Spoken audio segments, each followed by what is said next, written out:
So, maayong adlaw sa tanan. Ako si CJ Peter Molin. Og mao ni ang Module 3, String Methods, Common Built-in Functions, and Basic Module/Cat Classes. So, let us proceed. So, there is an overview atay string methods, built-in functions, and basic modules/classes. So, there is a next slide. We have string methods. So, a string method is a built-in function that operates on string objects, enabling text manipulation and analysis without requiring manual implementation. So, kaning string methods daw, i-manipulate daw niya ang text sa kanaa nga string.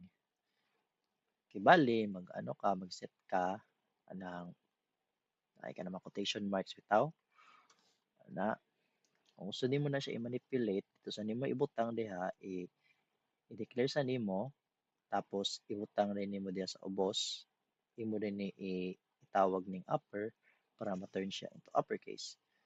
Kaya dire same as lower strip kanya sa Java same na pod uppercase lowercase strip. So mo ni example sa string methods in Python. So una ato sa i-declare na ang text has a string literal that says string literal ni tawag ani pod. So please keep that in mind. And let us say Python is fun. We can just put like Python is fun. So dere, ato rin na siya i-print. Yeah. So ano na to siya? Igawas na to siya. Wait, no. Sorry about that. So ato ni siya i-text upper. Then like that. Ato na siya i-run.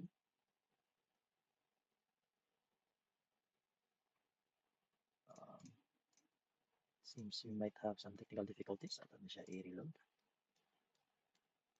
Ato na siya okay. Oops. So after na punta, text.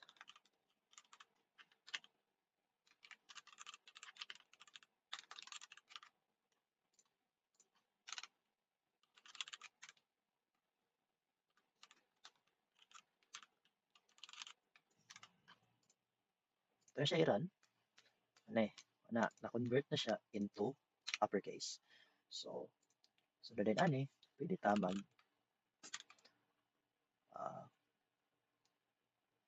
lowercase, yes. Pwede ka mag lowercase. Lower, ano ka na. Boom. Kita nimo na lowercase siya. And pwede mo siya strip. So if ever na ay kaning mga white space dire, so pwede na to na siya strip. So text is strip. And boom. So you see that iyang gi-erase ang white space. So mao ni ang purpose sa string methods in Python.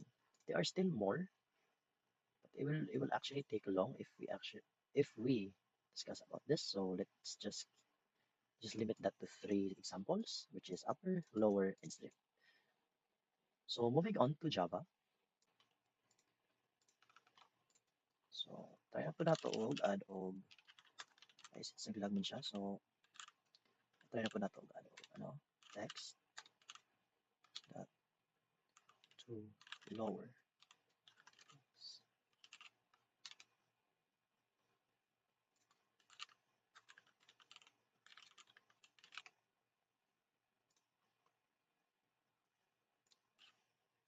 To lowercase, and semicolon, and system.out, print line, this is the last one, which is a strip. Oh, print line, and we have text, that's strip, boom, and let's give it a try, whether it will run or not. Okay, I forgot, I forgot another semicolon at the end. So there it is, so it runs, and it says Python is fun, but let's just change that to Java. I forgot to change it. Java is fun. So there you go. That's how it is. And let's go on to the next slide. So built-in functions. So programming languages include built-in functions as part of their standard offerings. These are pre-programmed operations that provide core capabilities accessible without any supplementary imports or custom code development. So kani, naa na gini siya daan sa programming language na pwede na nimo magamit. So, built-in na as it's pretty much self-explanatory. Na siya, built-in function na siya, pwede nimo siya magamit anytime. And certain examples is print and length. Length, length is the short term in Python.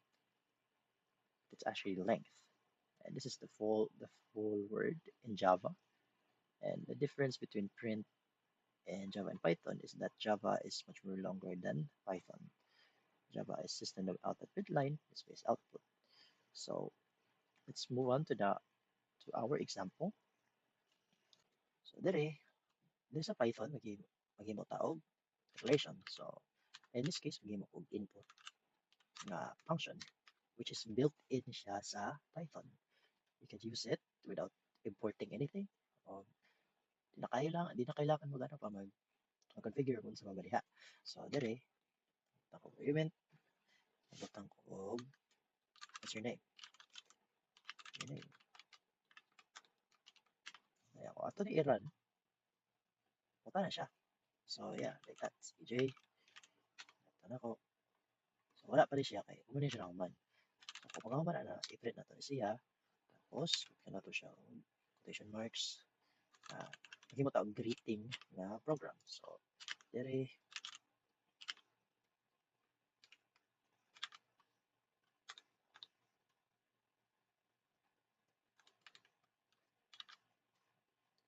so, no. So, mo ni iyang result. Kaya ito ba ni siya, gibuwag, maong multiple display, bugawas, diri Mm. So, mo ni iyang result. So, ni. So, on the next part, kuha na punta. So, naghimo ta og calculator. So, kani, so, kuha na punta, mag-clear na punta, mag-1 and mag-2. Yeah, ito rin siya i-input. Data yung function. Na ibutang rin nato iyang kung gusto tag number na dapat i-input, ibutang nato ang data type which is int.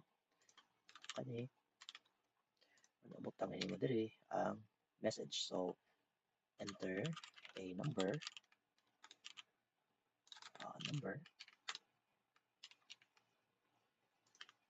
and then just do the same on this part. Kung mahuman na siya, imo na siya i-print. Mahuman niya og ano, then ato ni siya i-sum. Ato din siya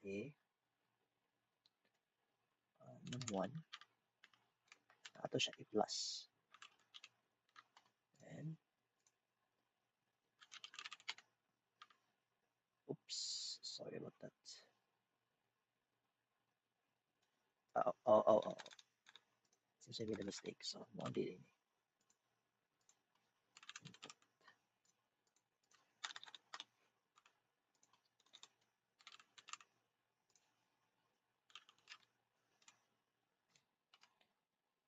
So, 2, 4, and then that's the sum. So, mo ni ang result. So, dire naman, so, kali dire nagbutang ko name, i-clear na po ko, nagbutang ko sa inside input is what's your name, ano siya sa name, o sa age. So, pagka na isolve mo na siya sa respective niya mga variable na ni mga value ani niya igawasin na ni ano. So, mogamit ta og formatting when magamit og formatting para madali na to og tawag ang kaning mga variable. So kung wala ni ang formatting, mahimo ni siya og maapil ni siya og string. So kung ibutan nato ning F diri sa pinaka left before sa quotation mark, mahimo ni siya og separate nga variable unya ma-display dayon na ang imuhang gi-input na name ug age diri So mo ni iyang result. So okay, 12, 14, whatever. So 24, 8. And there you go. So that's its output. So diri naman sa Java, gipangita na to ang length sa atong message. Ani gi-declare na to og una, ikaw na to string literal, hello Java, anya kasunod ani atong gipangita ang length sa message. So kung ano, pila na ang mga letter diha sa message, mao na yang magawas. Diri sa convert sa uppercase, so i-convert niya sa uppercase para sa itong ganiya. Kung tutorial, ani, convert niya, diri, find character at position. So, makita niya ang character sugod sa 1. So, mao ni iyang origin, mao ni iyang parameter. So, itaon niya asa ng 1 diha. So, in Java, in indexing, I mean, musugod yun na ang indexing sa 0. So, kani 0 ni siya ang H. Kani 1 ang E. So, ang magawas ani is E. Kaya ang position kay mo start radius sa 0 ani 0 1. So mani ang iyang result. Diri i-check niya kung contain siya og text. Kanya tan-aw niya so kaning that contains tan-aw niya kung naa ba na Java diha. Bulihan ni siya kung naa ni siya may mo kuan siya mo display siya og true. Ato ni siya i-run. And there you go. That is common built-in functions. So on to the next slide. Basic modules slash classes. So modules are self-contained units of code that encapsulate related functions and classes, promoting code organization and reusability. Classes are blueprints for creating objects, defining their attributes and behaviors. Sa Python, na natin example, there's our first line ato na i-import ng random na module para magamit nato ang mga uh, functions sa kanilang module. So, on the third line, nagawa tawag print, open parenthesis, double quote, random number, and then ato siyang gibuwag para makamay-kuwait sa atong functions. Pero dili siya mahimo og string. Tapos function din iya ang main function. So kani ang run-in, mag-generate ni siya og random na integer. So kung anytime na mag-run ka, random na lang gina siya na integer magawas. So either possible 1, 2, 3, 4, 5, 6 iya magawas sa output. So diri naman, init nagkuan ta na initialize ta og nag-declare ta dire nagkuan ta og variable ang i-initialize nga nagkuan ta og random integer na pod up to 1 to 6. So kibali una-unahon na niya kanisa magpili pa na siya og random na integer na iya na isulod diha sa dice roll nga variable. Tapos makahuman na ang pattern siya sa print and kani format is string you rolled a dice roll. So iya na gibutang tong variable dire para ma-display to unsa to nga number ang na-generate aning aning run-in. So ato ni siya i-run.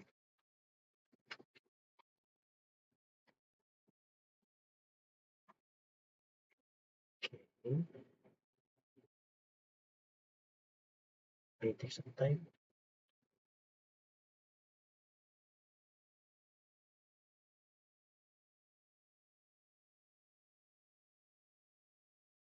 So nara.